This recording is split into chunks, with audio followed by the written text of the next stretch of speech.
आणि आता बातमी आहे अनिल देशमुख यांच्या संदर्भात, कारण माजी गृहमंत्री अनिल देशमुख यांच्या गाडीवर दगडफेक करण्यात आलेला आहे। नरखेडची सांगता सभा आटोपल्यानंतरची ही घटना आहे। तर अनिल देशमुख गंभीर जखमी झालेले आहेत। अनिल देशमुख काटोलच्या रुग्णालयात दाखल आहेत। तर आता आपण पाहतोय सध्या विधानसभेची रणधुमाळी सुरू झालेली आहे आणि त्याच बरोबरच प्रचार तोफा थंडावलेल्या आहेत। मात्र प्रचार तोफा थंडावताच राजकीय वर्तुळात अनेक घडामोडी घडताना दिसतायत। अनिल देशमुख यांच्या गाडीवर दगडफेक करण्यात आलेली आहे आणि या दगडफेकीत अनिल देशमुख गंभीर जखमी झालेत। आज सांगता सभेवरून अनिल देशमुख साहेब नरखेड येथून त्यांच्या काटोल येथील निवासस्थानी परत येत असताना बीजेपीच्या काही पिलावळांनी, देवेंद्र फडणवीसच्या पिलावळांनी आज जो साहेबांवर हल्ला केला आहे त्याचा आम्ही निषेध करतो। उद्याला थेट 10 वाजता फडणवीसला आव्हान देतो मी आपल्या माध्यमातून, त्याच्या घरी आणि त्या कोराडीवाल्या पोलादच्या घरी उद्या आम्ही सुद्धा हमला करेल, एवढंच सांगतो। मैं अभी देशमुख साहब से मिलकर आया हूं। उनको स्टिचेस लगाना चालू है और एनेस्थीसिया उनको दिया गया है, किसी से बात नहीं कर रहे हैं वो, और स्टिचेस लगाने के बाद वही बताएंगे। और मुझे लगता है कि इतने देर में तो पुलिस ने खोजबीन कर लेने को होना कि पुलिस अभी क्या कर रही है, हमें देखना होगा।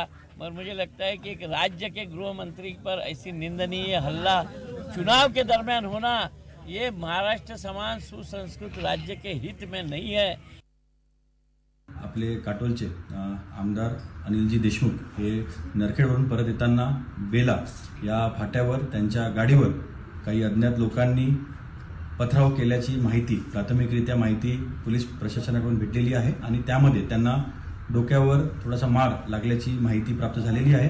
त्यांना तात्काळ तिथून RH काटोलला आणून त्यांचे प्राथमिक उपचार करून त्यांना टर्शरी केअर सेंटरला नागपूरला शिफ्ट करण्यात आलेला आहे। त्यांची प्रकृती ठीक आहे, डॉक्टर त्यांच्यावर उपचार देत आहे। दरम्यान अनिल देशमुख यांच्या गाडीवर दगडफेक करण्यात आली आणि या दगडफेकीत, या हल्ल्यात अनिल देशमुख गंभीर जखमी झालेले आहेत। त्यांना उपचारासाठी रुग्णालयात दाखल करण्यात आलेले आहे। त्याचबरोबर अनिल देशमुख यांचे समर्थक चांगलेच आक्रमक झालेले पाहायला मिळतात, फडणवीसांवर टीका करताना दिसतायत, त्याचबरोबर इशारा देतानाही दिसतायत। माजी गृहमंत्री अनिल देशमुख यांच्या गाडीवर दगडफेक करण्यात आलेली आहे। नरखेडची सांगता सभा आटोपल्यानंतरची ही घटना। तर अनिल देशमुख गंभीर जखमी झाले। तर अनिल देशमुखांवर काटोलच्या रुग्णालयात उपचार सध्या सुरू आहेत। आपण पाहतोय विधानसभा निवडणुकीच्या पार्श्वभूमीवर अनेक राजकीय वर्तुळात घडामोडी घडताना दिसतायत आणि त्यातीलच ही घटना, आणि या घटनेमुळे राजकीय वर्तुळात एकच खळबळ उडालेली आहे। आरोप प्रत्यारोपाचं सत्र सुरू झालेलं आहे।